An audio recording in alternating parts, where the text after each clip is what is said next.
Hello guys, welcome to my channel. Today we are going to see how to resolve GeForce Experience error message 0x0003 on your Windows 10 or Windows 11 computer guys. Let's fix it guys. For that, go to search menu and type services. Open it guys.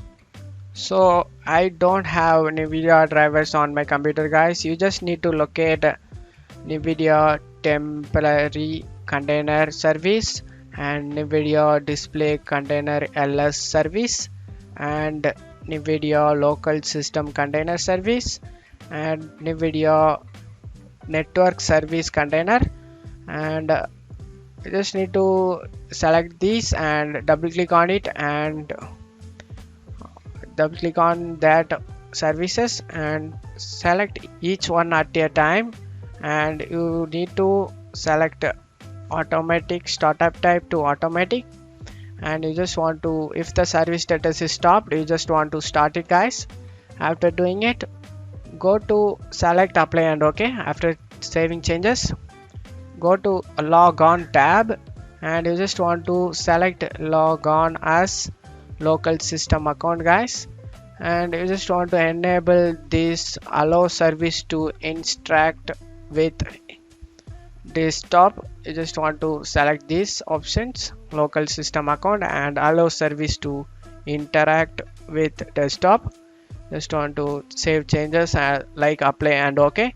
After doing it, I will given in the service located in this video guys. I will given in right side. You just want to locate that and do these steps guys. You will definitely be cure about your problem. Close out of here. After doing it, go to Google Chrome, open up Chrome, and you just want to do another one thing guys. Go to say download, search here, and you just want to download a Nvidia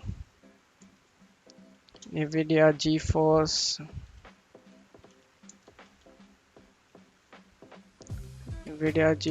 download. Just want to download it. Select the official website over here,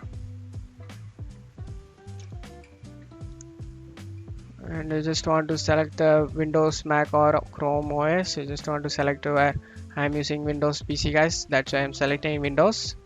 Just want to select and install it, and so open when done. You just want to install it. After installing it, your problem has been resolved guys. That's it for today's video guys. Give me a like and subscribe. Thank you.